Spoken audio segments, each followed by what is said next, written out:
Dios les continúe bendiciendo, mis amados hermanos y amigos.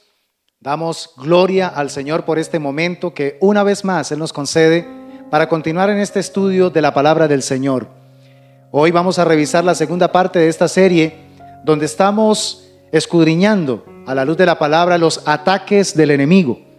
Y en esta oportunidad me voy a enfocar específicamente en las estrategias que nos entrega la palabra del Señor para hacerle frente a esos ataques. Veíamos en la charla anterior cómo el enemigo se ensañó contra Nehemías y utilizó unas estrategias muy directas, muy ofensivas, para detener el propósito y la tarea que le había sido encomendado a este varón con respecto a los muros de Jerusalén. Pero en este día quiero que nos enfoquemos también ahora en la iglesia del Señor.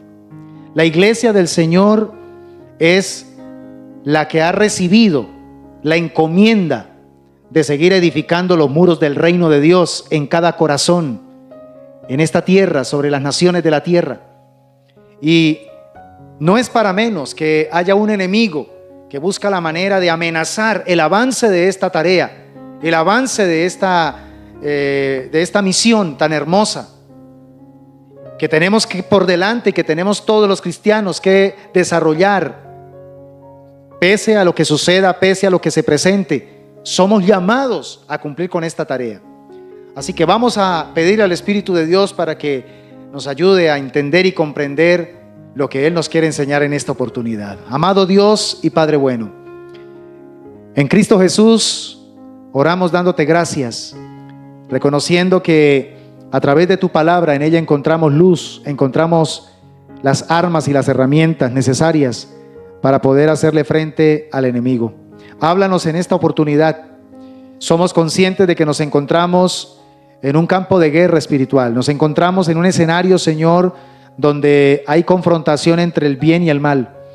Nosotros como iglesia nos encontramos en el lado del bien, pero tenemos un adversario, un enemigo que se encuentra en el lado del mal y que busca a toda costa impedir el avance del bien. Pero nosotros tenemos las herramientas. A través de tu palabra, permítenos hoy tenerlas muy claras. Quizá ya las sabemos, pero necesitamos de tiempo en tiempo observarlas, revisarlas y volver a entender cómo usarlas para poder hacerle frente al enemigo.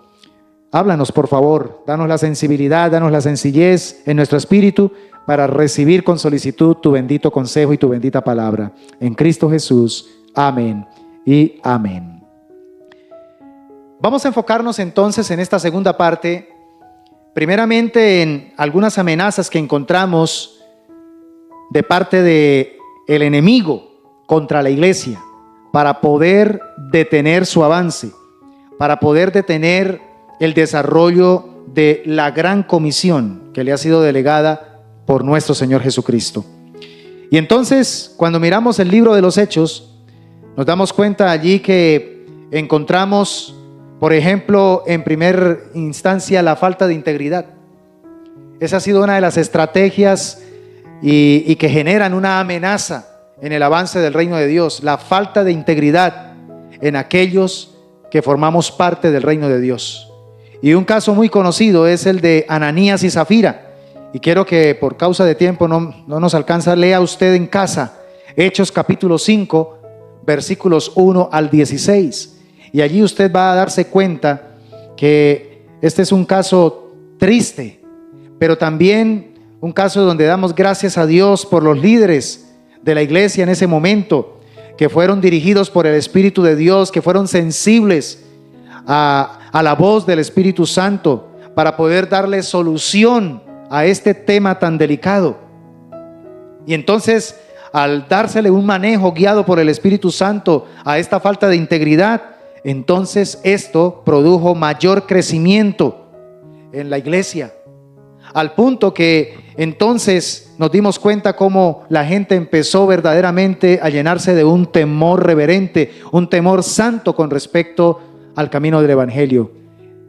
La gente empezó a darse cuenta que con Dios no se juega, que las cosas de Dios son sagradas. Y es que nosotros tenemos que ser conscientes y debemos volver a rescatar esa conciencia de que no podemos coquetear con el pecado. No podemos permitir pecado en nuestra vida, porque cuando permitimos pecado en nuestra vida, entonces vamos a afectar nuestra confianza en Dios. Sí, así es. A veces nos quejamos de que se nos dificulta confiar en Dios, creerle a Dios. Sentimos que nuestra fe está afectada. Pero el asunto es porque lo más probable es que hay pecado en nuestra vida. Hay pecados ocultos que están impidiendo que nosotros podamos tener una plena dependencia del Señor. Primera de Juan capítulo 3, versículos 20 y 21 dice: pues si nuestro corazón nos reprende, mayor que nuestro corazón es Dios, y Él sabe todas las cosas. Amados, si nuestro corazón no nos reprende, confianza tenemos en Dios. Aprendamos a depender completamente del Señor, cuidando nuestra vida, cuidando nuestro corazón con respecto al tema del pecado. Cuando nosotros permitimos pecado en nosotros, entonces nuestras oraciones van a perder fuerza también. Como lo dice el Salmo 66, 18. Si hubiese mirado hacia la maldad, si me hubiese enfocado en pecar, el Señor no me habría escuchado, dice la palabra. Y cuando permitimos pecado en nuestra vida, corremos el riesgo de terminar naufragando en cuanto a la fe. Como dio testimonio el apóstol Pablo allí en su primera carta a Timoteo, capítulo 1, versículo 19, diciendo que algunos naufragaron en la fe. Y más peor aún, cuando permitimos pecado en nuestra vida y no lo tratamos, entonces empieza a aflorar el amor al dinero. Y ese amor al dinero termina alejándonos completamente de la fe. Y terminamos cayendo en terribles dolores, como lo dice 1 Timoteo 6, 9 y 10. Entonces, cuidémonos de la falta de integridad. Nuestro llamado es a ser íntegros. Hace unos miércoles anteriores hablé sobre el tema de la integridad. 2 prédicas sobre este tema que le invito para que las revise si usted no las ha visto. Porque este es un tema que necesitamos volver a rescatar en el pueblo de Dios.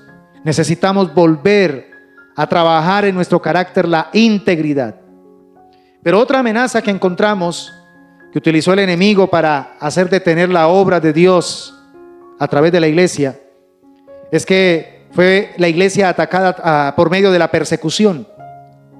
La persecución siempre ha sido y siempre será una de tantas estrategias que Satanás va a buscar para detener la obra.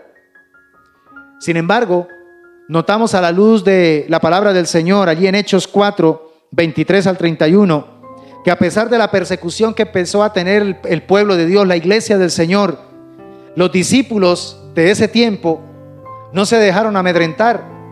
Antes bien le pidieron a Dios en oración, arreciaron sus oraciones y le pidieron a Dios no que les quitara la persecución, sino que les diera de nuevo, que les diera valor, para que mientras ellos predicaban el evangelio, a pesar de la oposición, el Señor respaldara la predicación del evangelio con hechos, con prodigios, señales y maravillas. ¿Sabe? Hoy día es muy común ver a una gran cantidad de cristianos que se sienten sumamente desanimados porque están atravesando momentos difíciles. Y pareciera que hemos bajado nuestra capacidad de aguante, llamémoslo así. Tenemos muy poca tolerancia a la frustración, tenemos muy poca tolerancia a las dificultades, a los problemas, a las pruebas. Y entonces pareciera que optáramos por el camino más fácil. Cuando nos sentimos así, entonces nos desanimamos. Cuando pasamos por un momento difícil, entonces nos desquitamos con la iglesia, nos desquitamos con el pastor, nos desquitamos con la Biblia, pero lo más pecaminoso aún, nos desquitamos contra Dios. Usted puede leer que las dificultades, que los problemas siempre van a estar presentes, y máxime cuando eres hijo de Dios. Nosotros los cristianos tenemos que entender que nos guste o no nos guste, en el mundo vamos a tener aflicciones, porque estamos en un mundo caído, afectado por el pecado. Y el Señor nos lo dijo. En el mundo vas a tener aflicciones, pero confiad, yo he vencido al mundo.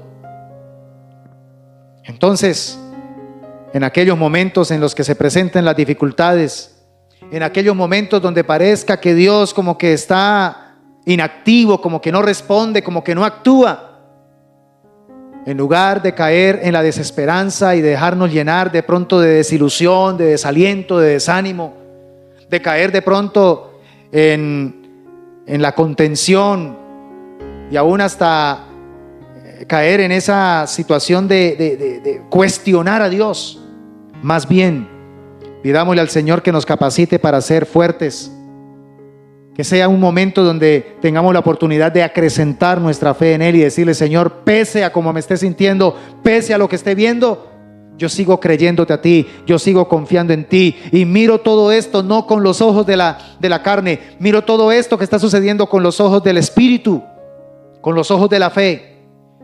Y sé que en medio de todo esto, Señor, tú tienes un propósito y un plan perfecto, aleluya. Pero también encontramos que el enemigo utilizó otra amenaza para detener el avance de la iglesia.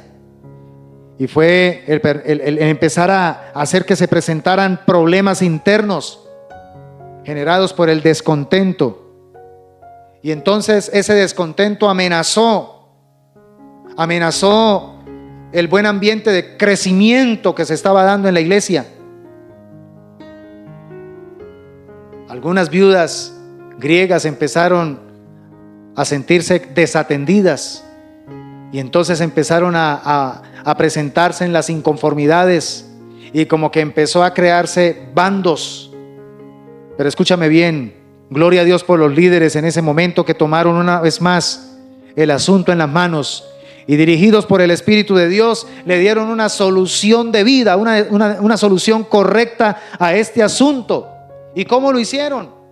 Delegaron las responsabilidades a personas aptas, a personas que tenían las características necesarias para ponerse al frente de las mesas, para ponerse al frente de la labor y de la tarea social. Porque la iglesia tiene una tarea social, pero no es lo más importante. Hay algo más importante que tiene la iglesia y es el ministerio de la oración y el ministerio de la palabra.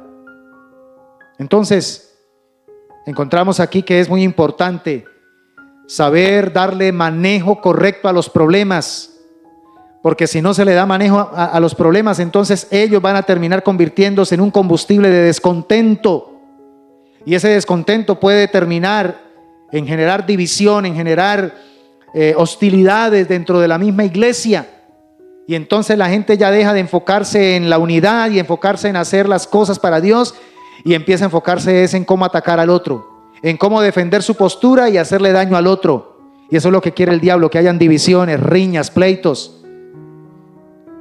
Cuando lo visible domina nuestros pensamientos y cuando nuestro enfoque en la vida son las cosas materiales, entonces la fe va a empezar a paralizarse. Los apóstoles fueron muy sabios porque se dejaron guiar por el Espíritu Santo y entendieron que si no le daban un sabio manejo a esta amenaza material, entonces se iba a perder el foco correcto de lo que es la tarea y la misión que Dios le había encomendado a la iglesia.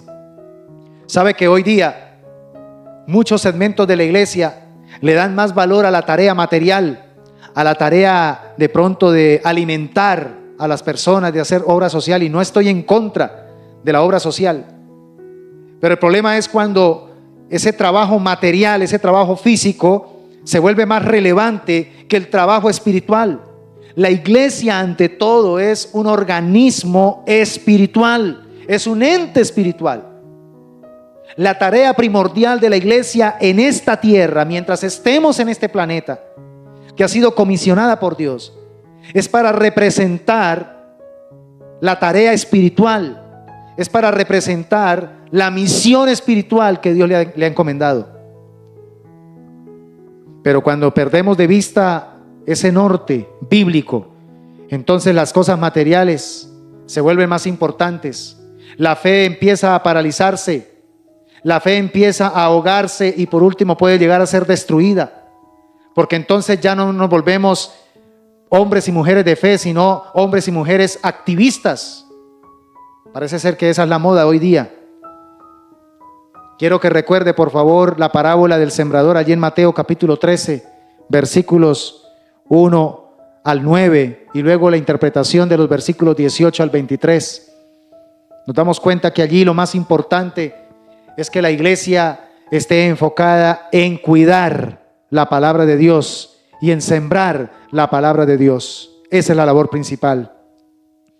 Pero también encontramos otra amenaza que se dio en la iglesia primitiva, y son las doctrinas legalistas. Doctrinas legalistas apuntan a amenazar la fe correcta y también amenazan el crecimiento sano de la iglesia. Cuando el espíritu legalista, a través de ciertas doctrinas radicales, doctrinas que son interpretadas de una manera incorrecta, tienen lugar dentro del cuerpo de Cristo, empiezan entonces a convertirse prácticamente en banderas que empiezan a generar ciertos cortes de pensamiento, ciertos enfoques, y entonces ya Cristo no es el centro de la iglesia, sino que la doctrina X o Y es la que se convierte en el centro de ese grupo religioso. Entonces es importante que frente a eso hagamos lo que hizo también la iglesia en su tiempo. Allí en el libro de Hechos capítulo 15 usted puede encontrar el primer concilio que hace la iglesia en su historia. Frente a ciertas doctrinas legalistas se trataron estos temas, y el resultado entonces es que se equilibró la balanza, y esas doctrinas que parecían empezar a tomar mucha fuerza empezaron a ser colocadas en su perspectiva correcta, se le dio un manejo correcto y la fe volvió a estar protegida. Entonces, la fe siempre va a ser el resultado de la sana predicación de la palabra de Dios, como lo dice Romanos capítulo 10, versículos 14 al 17. Recuerde que el oír viene por la palabra, o el oír viene por la fe, y la fe por la palabra del Señor. O la fe, digo al contrario, la fe viene por el oír, y el oír la palabra del Señor. Entonces, tan importante es prestarle atención a lo que dice la palabra de Dios, para que nosotros podamos entonces, con base a la palabra, edificar nuestra fe. Es tan importante que tengamos conocimiento de la verdad de Dios, para que nuestra fe sea auténticamente bíblica. Tenga eso presente, por favor. Necesitamos revisar cuáles son las bases de nuestra fe. Y en este orden de ideas, mis amados hermanos, notamos que uno de los grandes enemigos de la fe bíblica es nada más ni nada menos que la falta de la sana enseñanza de la palabra de Dios. Hoy, lamento decirlo, abunda muchísima enseñanza de la Biblia. Estamos supremamente saturados de enseñanzas de la Biblia. Pero la pregunta es, ¿qué tanto de esas enseñanzas realmente son doctrina sana? Son doctrina bíblica, auténtica. Cuidémonos, guardemos nuestro corazón. Es muy peligroso ponerle atención a las falsas doctrinas, a las ideas erradas. Cuídate, mi hermano, mi hermana, de esas enseñanzas novedosas, que yo diría no son tan novedosas, pero que en este tiempo aparecen como si fueran novedosas, pero que ya tienen un vestigio histórico de ser herejías. Cuidémonos, porque lo que nosotros permitamos oír o nos edifica o nos destruye la fe. Usted no puede estar abriendo su oído a cualquier cosa que oye. Usted tiene que ser selectivo, usted tiene que tener la capacidad de discernir verdaderamente cada enseñanza que oye. Sea selectivo con la palabra del Señor. Sepa quién está enseñando X o Y doctrina, y no solamente se enfoque en lo bonito de su enseñanza, sino también revise su testimonio de vida. Revise si hay coherencia entre lo bonito que habla y cómo vive. Tiene que haber coherencia, porque el Señor Jesucristo nos enseñó que por sus frutos los conoceremos. Entonces, tengamos demasiado cuidado con esto, porque lo que el hombre siembra, eso va a recoger. Si usted siembra en su mente y en su espíritu semillas de falsas doctrinas, de herejías, pues eso es lo que va a terminar recogiendo en su alma y en su corazón. Pero si usted permite que en su espíritu se siembre la auténtica semilla de la palabra del Señor, que es espíritu y es vida, pues espíritu y vida es lo que usted va a recoger en su alma, en su corazón. Y no hay duda de que Satanás es el enemigo número uno de la fe. Él va a buscar a toda costa, va a buscar todas las estrategias posibles para que la gente no oiga la auténtica palabra de Dios.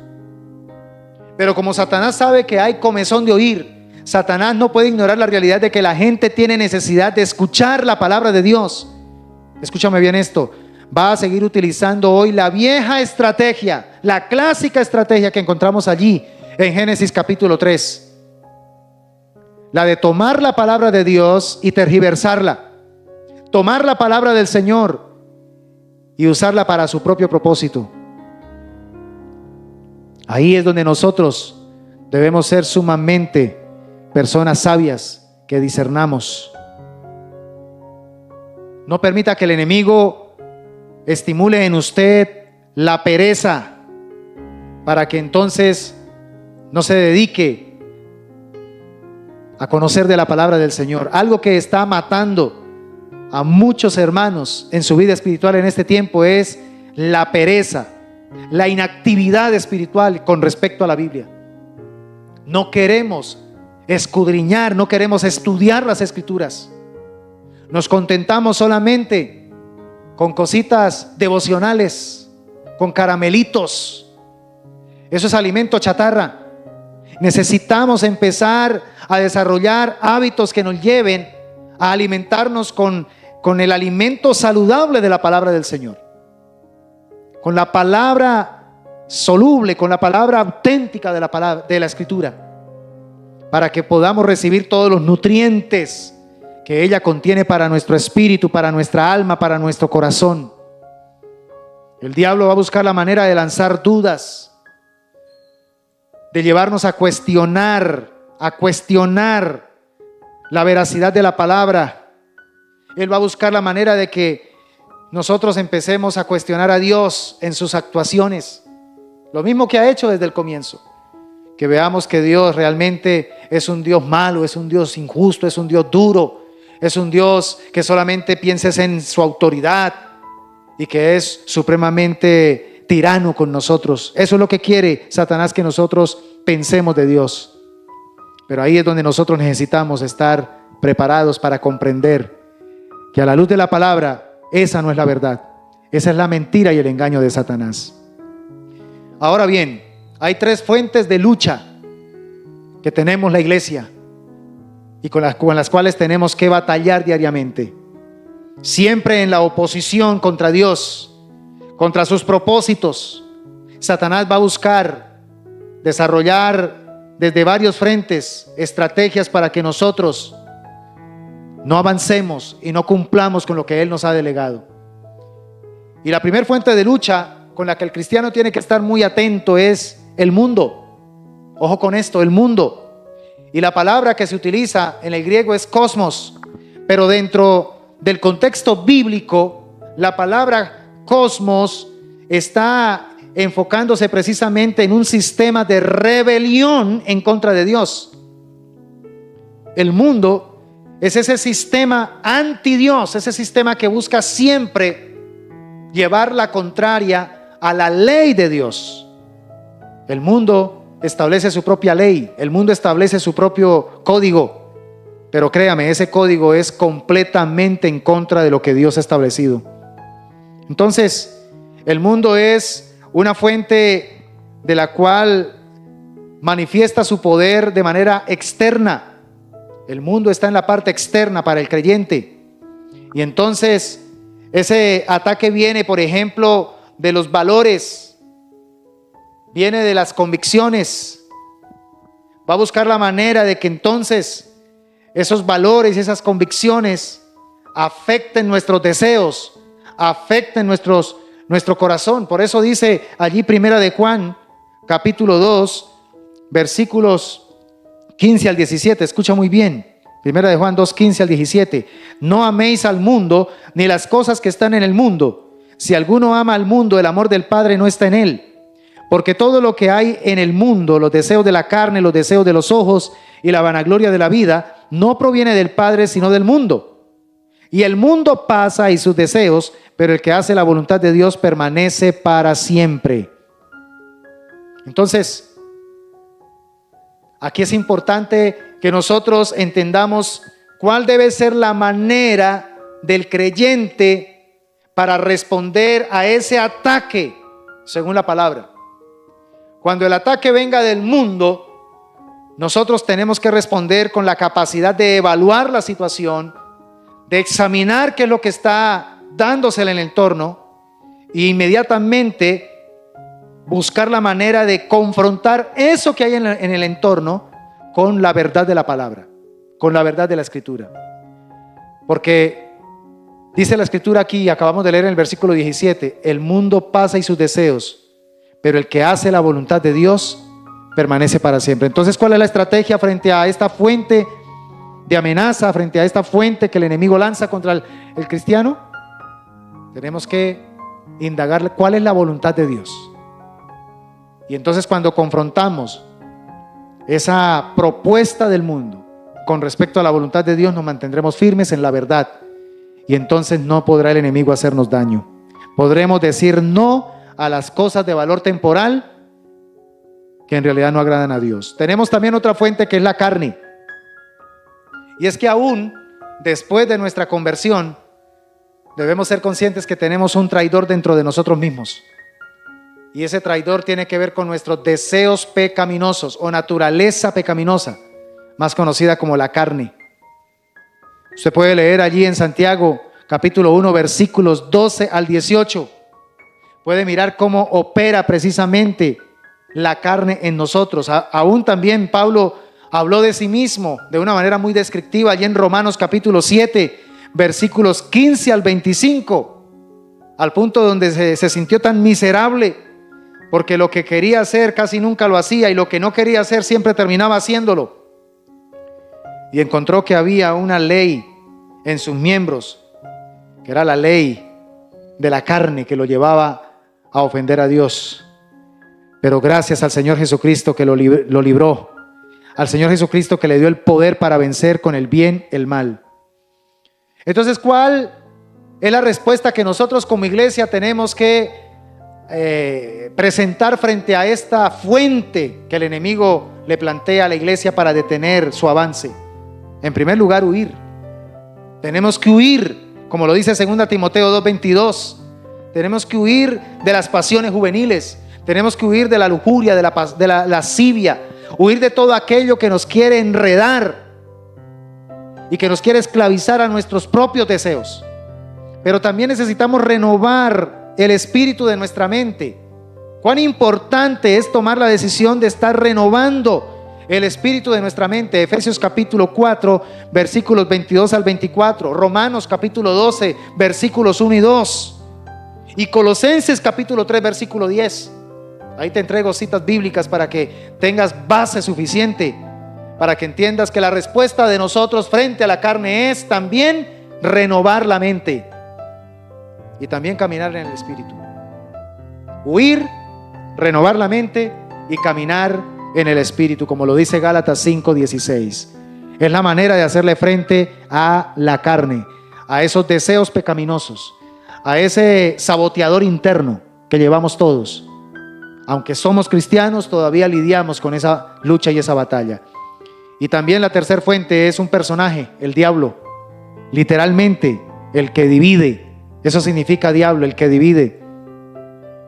Entonces, los cristianos tenemos que ser conscientes de que en algunas circunstancias pueden haber ataques sobrenaturales directos de parte del enemigo, de parte de demonios que van a venir a asaltar la mente, que van a buscar la manera de hacer daño. Entonces tengamos eso presente. Nosotros no podemos ignorar las maquinaciones de Satanás, aunque no vamos a centrarnos en ello y no vamos a estar buscando demonios por ahí en cualquier parte y en todo lugar echándole la culpa al diablo. No podemos ignorar tampoco que una de las fuentes con las que la iglesia tiene que lidiar en su lucha para hacer la voluntad de Dios tiene que ver con el diablo. El diablo existe, el diablo es real, el diablo no es un juego, el diablo no es una fábula ni leyenda, el diablo es un personaje histórico y también real. El diablo existe. Él puede utilizar, por ejemplo, acusaciones debilitantes, como está bien descrito ahí en Apocalipsis capítulo 12 versículos 10 y 11. Él es el acusador de los hermanos, que está de día y de noche acusando a los escogidos de Dios. Pero la respuesta bíblica a los ataques del diablo es muy clara. ¿Qué tenemos que hacer nosotros frente a cualquier ataque satánico? Oiga bien lo que dice Santiago 4:7. Vamos a leerlo. Santiago 4:7 al 10. Escucha bien esta palabra. Someteos pues a Dios, resistid al diablo y huirá de vosotros. Acercaos a Dios y Él se acercará a vosotros. Pecadores, limpiad las manos, y vosotros los de doble ánimo, purificad vuestros corazones. Afligíos y lamentad y llorad. Vuestra risa se convierta en lloro y vuestro gozo en tristeza. Humillaos delante del Señor y Él os exaltará. Cuando sientas que hay un ataque satánico, hay un ataque directamente del diablo, que no es de la carne ni es del mundo, sino directamente del diablo, tenga en cuenta que aún esto es un mismo llamado que Dios está permitiendo para que te analices, para que te revises, para que te examines. ¿Cómo estás en la fe? ¿Qué tan firme estás en tu comunión con Dios? ¿Qué tan serio? ¿O qué con qué seriedad, mejor, estás tomando tu relación con Dios? Sométete a Dios. ¿Estás dispuesto a hacer la voluntad de Dios? ¿O estás jugando al cristianito? A unas cosas sí y a otras cosas no, me someto. No, el verdadero cristiano se somete plenamente a Dios y hace que entonces el enemigo tenga que salir huyendo. Así que quiero terminar diciéndote en esta segunda charla de este tema de los ataques del enemigo, ¿cómo podemos nosotros de una manera muy literal, qué estrategias podemos nosotros utilizar para enfrentar al enemigo? Y volvemos nuevamente al caso de Nehemías. Me encanta lo que él hizo. Por ejemplo, Nehemías, la manera para poder enfrentar los enemigos y enfrentar sus ataques de manera estratégica, de manera muy, pero muy eficaz, es que en primera instancia Nehemías conocía a Dios. Yo debo conocer a Dios. La iglesia debemos conocer a Dios. Y según la Biblia, según este maravilloso libro, la buena noticia es que sí podemos conocer a Dios. Porque una de las mentiras del diablo es que no podemos conocer a Dios. Mentiras del diablo. Sí podemos conocer a Dios. Usted mira en Nehemías capítulo 4, versículos 14 y 20. Se da cuenta que realmente Nehemías es un hombre que conoce a Dios. Por eso es que el diablo va a buscar la manera de que el creyente no se sienta motivado, no se sienta ilusionado por conocer a Dios, que no conozca su carácter, que no conozca sus promesas, que no conozca su voluntad, porque mientras logre eso en el creyente, este va a estar desenfocado. El creyente entonces va a estar fácilmente distraído en otras cosas. Un cristiano enfocado en conocer a Dios es un cristiano concentrado en la batalla. Es un cristiano que entiende y comprende verdaderamente en qué ambiente se halla. Porque cuando conocemos a Dios, conocemos también el llamado que Él nos ha entregado. Dios se revela en Jesús a los hombres para que podamos tener vida eterna. Y desde un principio el diablo estuvo muy, pero muy interesado en distorsionar la imagen de Dios, buscando la manera de crear en el ser humano un concepto erróneo. ¿Para qué? Para que al lograr que el ser humano tuviese un concepto erróneo de Dios, terminara entonces cayendo en idolatría. Ese es el problema de la idolatría. Cuando el ser humano no conoce a Dios, termina entonces creyendo en un Dios que él se inventó, no en el Dios que realmente él es. Por eso es que el correcto conocimiento de Dios, el correcto conocimiento de lo que Él es en su carácter, influye de una manera tremenda en nuestras percepciones, en la manera como percibimos el mundo, en la manera como percibimos la vida. Conocer a Dios es una prioridad supremamente necesaria para nosotros. Cuando conocemos a Dios, también tenemos el privilegio de tomar decisiones correctas, decisiones que verdaderamente honran al Señor y somos acrecentados en nuestra fe. Pero también necesitamos usar la espada. ¿Recuerda el caso de Nehemías? Nehemías capítulo 4 versículo 17.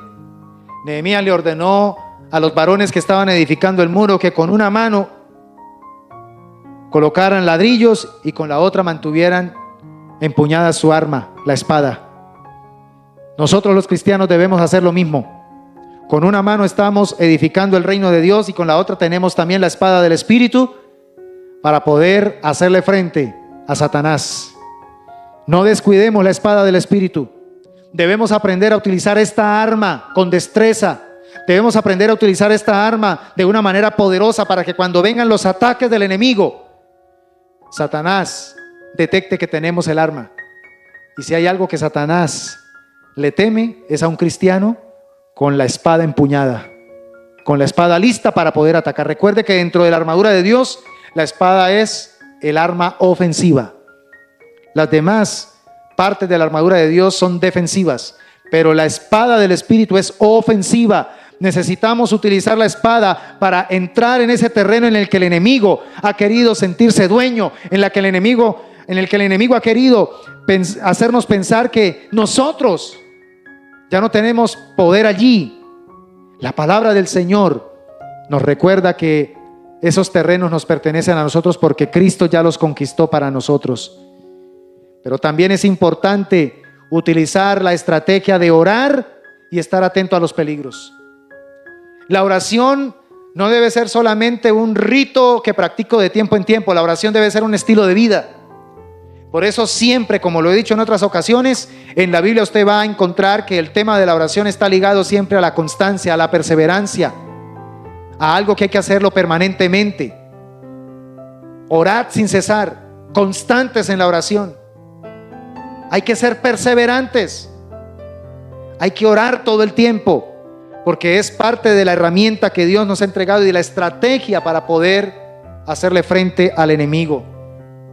Cuando nos mantenemos en oración, estamos también alerta a los peligros. No estamos adormecidos.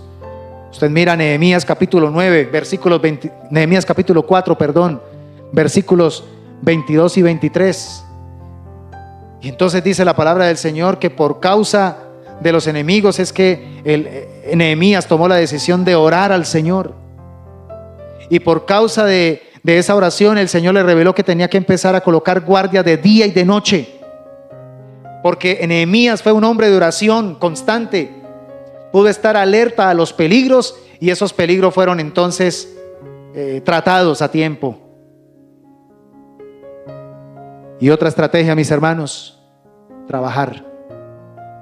La iglesia necesita trabajar, porque la pasividad le da muchas oportunidades al diablo.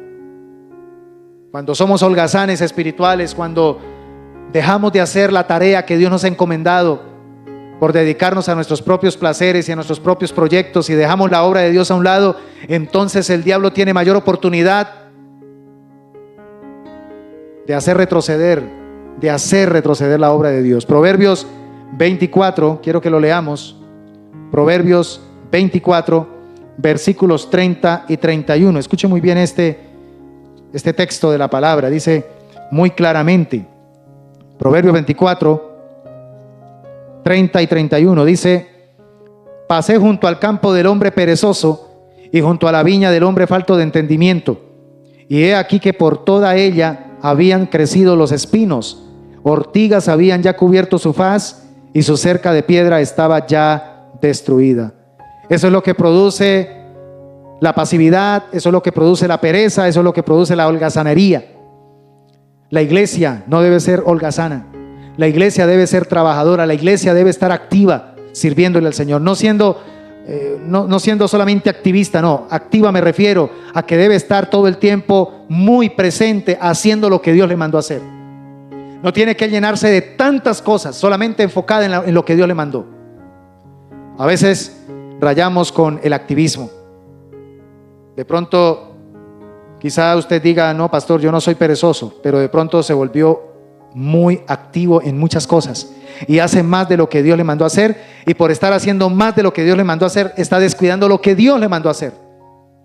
Cuando hablamos de trabajo, hablamos de enfoque, tal como le sucedió a Nehemías. Nehemías fue un hombre activo en lo que Dios lo mandó a hacer, y por eso en 52 días hizo lo que parecía impensable. 52 días. Tenga en cuenta que por la pasividad fue que el rey David cayó en un momento terrible de su vida, por la pasividad, por estar en ociosidad. Le dio lugar a la mente y la mente lo traicionó. Así que pidámosle al Señor que nos dé la capacidad de poner por obra estas estrategias contra el enemigo y podamos hacerle frente a cada uno de sus ataques cuando se presenten, sin tenerle miedo, sin tenerle temor. Estas dos enseñanzas no tienen el ánimo de producir en usted, mi hermano, miedo, angustia, porque hay un enemigo que está mirando a ver cómo le hace daño. No, todo lo contrario. El propósito de estas dos enseñanzas es que usted entienda que tenemos todas las herramientas, tenemos el llamado, tenemos la tarea divina, pero sobre todo tenemos el respaldo del Señor para hacerle frente al enemigo. Espero que con esto que hoy y en la charla anterior estuvimos escudriñando, tomemos más conciencia de que no estamos en una fiesta, que no estamos en un juego, que no estamos en un paseo, estamos en una batalla espiritual. Somos llamados como pueblo del Señor a ser soldados de Jesucristo. Oremos a Dios. Padre bendito, gracias por la palabra que nos entregas. Te pedimos de todo corazón que nos ayudes a tomar conciencia y seriedad sobre lo que hoy nos has hablado. Señor, estas dos charlas, estas dos exposiciones bíblicas nos llevan a repensar qué posición y qué actitud estamos asumiendo en estos últimos tiempos con respecto a nuestra fe. ¿Estamos siendo hombres y mujeres con conciencia de guerreros? ¿O estamos viendo el evangelio desde una perspectiva humanista, desde una perspectiva holgazana?